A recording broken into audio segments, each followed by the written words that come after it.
జై గురుదేవ్. ఓం శ్రీ సాయిరామ్. అనంత ప్రేమ స్వరూపులారా, సైన్స్కి ఆధ్యాత్మికతకు మధ్య అవినాభావ సంబంధం ఉంది. అసలు ఆధ్యాత్మికత అంతా సైన్స్ పరమైందే. అయితే అది వెలుగులోకి వచ్చినప్పుడు సైన్స్ పరమైనటువంటి అంశాలకు ప్రాధాన్యతను ఇవ్వకుండా భగవంతుని గురించినటువంటి సమాచారాన్ని విపరీతంగా అందించడం వల్ల అందరూ ఆధ్యాత్మికతలో ఉన్నటువంటి సైన్స్ను పూర్తిగా విస్మరించి భగవంతుని గురించినటువంటి సమాచారాన్ని అందుకొని భగవంతుని బయట వెతుక్కుంటూ బాహ్యముఖ ప్రయాణాన్ని పెంచుకొని ఆధ్యాత్మికతలో పరిణతి చెందలేక అన్ని విధాల బలహీనపడుతున్నారు. నేను జన్యు శాస్త్రాన్ని గురించి లోతుగా అధ్యయనం చేశాను.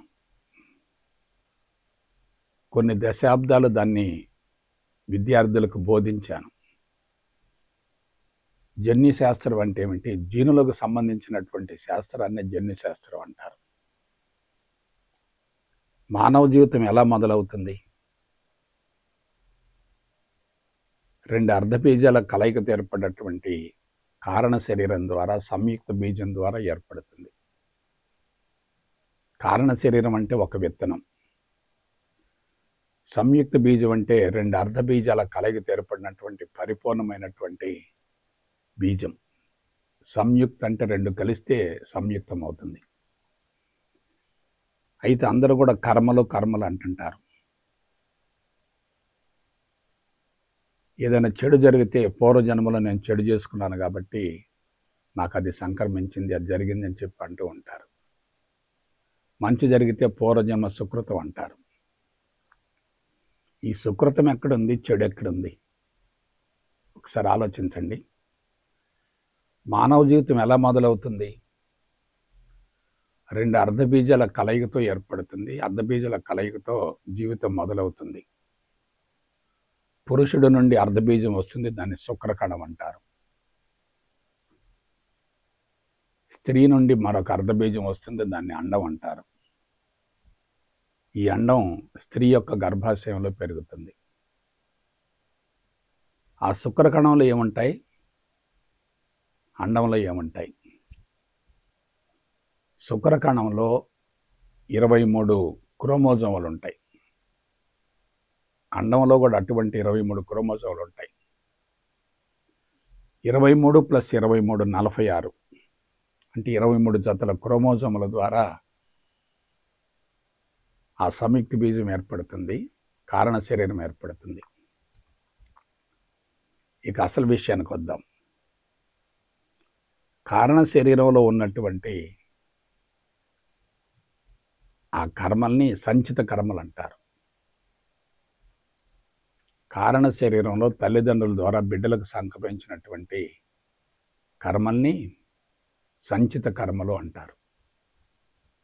అంటే మానవ జీవితం కర్మల మూటతో, కర్మల మాలతో, సంచిత కర్మలతో మొదలవుతుంది. అయితే కర్మలంటే ఏమిటి? కర్మలంటే జీనులు. ప్రతి క్రోమోజోములో కూడా 100ల కొలది జీనులు ఉంటాయి. ఆ జీనులే మానవ దేహంలో శారీరక మానసిక లక్షణాలను కలగజేస్తాయి. మీరు ఒక చిన్న మర్రి విత్తనాన్ని తీసుకోండి.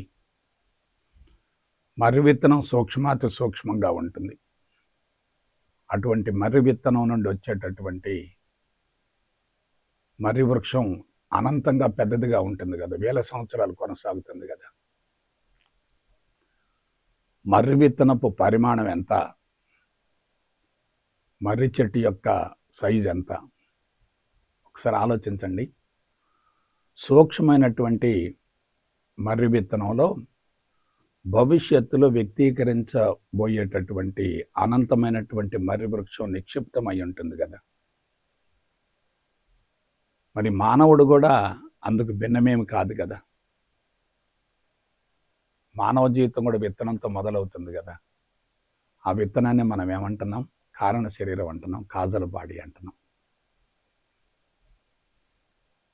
మర్రి వృక్షం అనంతంగా ఏర్పడటానికి మూలమైనటువంటి ఆ మర్రి విత్తనంలో ఏమున్నాయి? క్రోమోజోములు ఉన్నాయి, జీనులు ఉన్నాయి. ఒక్కొక్క రకమైనటువంటి వృక్షానికి ఒక్కొక్క రకమైనటువంటి బీజాలు ఉంటాయి. ఒక్కొక్క బీజం నుండి ఒక్కొక్క రకమైన జాతి ఉత్పత్తి అవుతుంది. ఈ మానవ జీవితంలో కూడా ఆ సంచిత కర్మల ప్రభావం ప్రత్యక్షంగా ఉంటుంది కదా. సంచిత కర్మలు అంటే జీనులు కదా. ఇప్పుడు చెప్పండి, జీనులు బలహీనంగా ఉంటే భవిష్యత్తులో పుట్టబోయేటటువంటి బిడ్డ, పెరిగేటటువంటి బిడ్డ అదే రీతిలో ఉంటాడు కదా. జీనులు బలంగా ఉంటే బిడ్డ ఆరోగ్యంగా ఉంటాడు, శరీరం దృఢంగా, పటిష్టంగా, శక్తివంతంగా, పుష్కలంగా ప్రాణశక్తి నింపబడుతుంది కదా. కాబట్టి జీనులు అనేటటువంటివి కర్మలే కదా. జీనులు బలహీనంగా ఉన్నాయంటే తల్లిదండ్రులు బలహీనమైనటువంటి విత్తనాలను విడుదల చేసినట్లే కదా. జీనులు బలంగా ఉంటే తల్లిదండ్రులు ఫలవంతమైన సంతానం కోసం ప్రయత్నించి ఆ జీవిత సంకల్పాన్ని నెరవేర్చుకొని మాతృత్వం అనేటటువంటి యజ్ఞంలో సఫలీకృతమైనట్లే కదా. ఇది జన్యుశాస్త్రంలో నిరూపించబడింది. భారతదేశంలో ఆధ్యాత్మికత ఎప్పుడు బహిర్గతమైంది? క్రీస్తుకు పూర్వం 6000 సంవత్సరాల నాడు. ఇప్పటికి 8000 సంవత్సరాలైంది. అది బహిర్గతమైనప్పుడు ఇంత సైన్స్ పరమైనటువంటి పరిజ్ఞానం లేదు కదా. అందుకని వాళ్ళు ముక్తి లేక మోక్షాన్ని పొందటానికి, మోహాన్ని తొలగించుకోవడానికి అవసరమైనటువంటి సమాచారాన్ని అందించగలిగారు. కానీ ఇవాళ పరిస్థితి ఏంది? సైన్స్ కూడా దాదాపుగా అదే స్థాయిలో అభివృద్ధి చెందింది కదా. జన్యుశాస్త్రాన్ని గురించి తెలిసిందనుకోండి, మన శారీరక రుగ్మతలకు, సమస్యలకు మూల కారణం తెలుస్తుంది కదా. జన్యుశాస్త్రాన్ని గురించి ఎటువంటి పరిజ్ఞానం లేదనుకోండి, ఏమవుతుంది? పరిజ్ఞానం లేకపోతే మూల కారణం తెలియదు కదా. కాబట్టి జీవుడు అంటే తల్లి తండ్రి యొక్క మానసిక స్థితి. జీనులు అంటే ఆ మానసిక స్థితిని ప్రతిబింబింపజేసేటటువంటి స్థూలమైనటువంటి పదార్థం. జీవుడు బలహీనంగా ఉంటే జీనులు బలహీనంగా ఉంటాయి. జీనులు బలహీనంగా ఉంటే మెదడు బలహీనంగా ఉంటుంది. మెదడు బలహీనంగా ఉంటే శరీర అవయవాలు దెబ్బతింటాయి. ఇది నేను అనుసరించినటువంటి విధానం. 23 జతల క్రోమోజోములకు ప్రతిరూపమే మెదడు. సైన్స్ పరంగా అది మెదడైతే వేదాంత పరంగా అదే చిత్తం. చిత్తంలో చెడు సంస్కారాలు ఉంటాయి, మెదడులో ఉన్నటువంటి కేంద్రాలు దెబ్బతింటాయి కదా. చిత్తంలో ఉత్తమ సంస్కారాలు ఉంటే మెదడులో ఉన్నటువంటి కేంద్రాలు సమర్థవంతంగా పనిచేస్తాయి కదా. కేంద్రాలు సమర్థవంతంగా పనిచేస్తే శరీరం జీవితాంతం ఆరోగ్యంగా ఉంటుంది కదా. ఇప్పుడు మనం దేన్ని మార్చాలి? జీనులను మార్చాలి. జీనులు మారాలంటే జీవుడు మారాలి కదా. జీవుడంటే మానసిక స్థితి కదా. మనసు కంటికి కనిపించదు కదా. కానీ మనసు ప్రభావం తప్పనిసరిగా శరీరంపై ఉంటుంది, జీవితంపై ఉంటుంది కదా. అంటే మనం దేన్ని మార్చుకోవాలి? ఆలోచన విధానం మార్చుకోవాలి, జీవన సరళి మార్చుకోవాలి, జీవన శైలి మార్చుకోవాలి, జీవన విధానాన్ని మార్చుకోవాలి, జీవితాన్ని సమూలంగా మార్చుకోవాలి. ప్రకృతికి అనుగుణమైనటువంటి జీవితాన్ని కొనసాగిస్తే ఆలోచన విధానం మారుద్ది.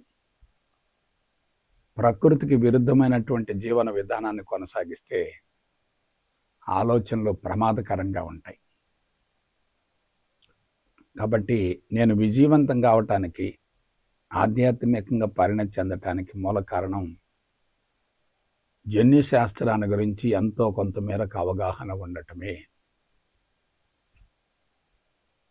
జన్యుశాస్త్రాన్ని గురించి తెలుసుకోవటమే. అదే నా విజయానికి మూల కారణం. సైన్స్ని, ఆధ్యాత్మికతను విడివిడిగా ఉంచి ఎంత కఠోర సాధన చేసినా సాధన మొత్తం బుడిదలో పోసిన పన్నీరే కదా. విషయ పరిజ్ఞానం తెలియకుండా ఎంత కఠోరంగా సాధన చేసినా ఎటువంటి ప్రయోజనం ఉండదు కదా. అందుకని ముందు జ్ఞానం ఉండాలి, ఆ తర్వాత ధ్యానం ఉండాలి. జ్ఞానం లేకుండా ధ్యానం ఉంటే అది ప్రమాదకరం. జ్ఞానం ఉన్న ధ్యానం లేకపోతే అనుభవంలోకి రాదు కదా. అందువల్ల నేను అనుసరించినటువంటి విధానం చాలా గొప్పది. ప్రపంచంలో ఎవరు ఇటువంటి అటెంప్ట్ చేయలేదు, ఇటువంటి ప్రయత్నం చేయలేదు. నేను మొట్టమొదటిసారిగా చేశాను, విజయవంతమయ్యాను. జీనుల స్వరూపాన్ని మార్చడం అనేది మామూలు విషయం కాదు. ఎందుకంటే జీనులు మారాలంటే జీవుడు మారాలి కదా. జీవుడు మారాలంటే సంస్కారాలు మొత్తం సమూలంగా దగ్ధం కావాలి కదా. ఆ సంస్కారాలు సమూలంగా దగ్ధం కావాలంటే వాటిని దగ్ధం చేసేటటువంటి పరిపూర్ణ అద్వైత బ్రహ్మజ్ఞానం ఉండాలి కదా. నేను పరిపూర్ణ అద్వైత బ్రహ్మజ్ఞానాన్ని ఆలంబనగా చేసుకొని దాని జీవితానికి అన్వయించుకొని ఆలోచన విధానాన్ని మార్చుకున్నందువల్ల జీనుల స్వరూపం మారింది. బలహీనమైనటువంటి జీనులు నశించిపోయాయి, బలమైనటువంటి జీనులు తిరిగి పనిచేయటం ప్రారంభించాయి. అందుకే గత జీవితానికి, ప్రస్తుత జీవితానికి, గతంలో నా శరీరానికి, ప్రస్తుత నా శరీరానికి మధ్య స్పష్టమైన తేడా కనిపిస్తుంది.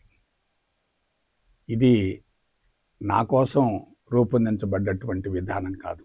సమాజం కోసం ప్రకృతి నాలాంటి వ్యక్తుల్ని ఎంపిక చేసుకొని ఇటువంటి సమాచారాన్ని ప్రపంచానికి అందించే ప్రయత్నం చేస్తుంది. నేను కేవలం పరికరాన్ని మాత్రమే, నిమిత్త మాత్రుని మాత్రమే. జ్ఞానం అనేది విశ్వంలో ఉంది. దాన్ని వెలికి తీయటం అనేది అందరికీ సాధ్యం కాదు, కొందరికి మాత్రమే సాధ్యమవుతుంది. అది నాకు సాధ్యమైంది, నా జీవితం తరించింది.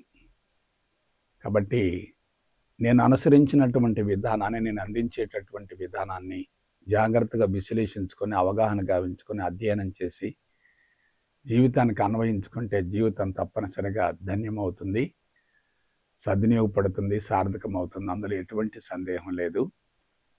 జై గురుదేవ్, జై గురుదేవ్, జై గురుదేవ్.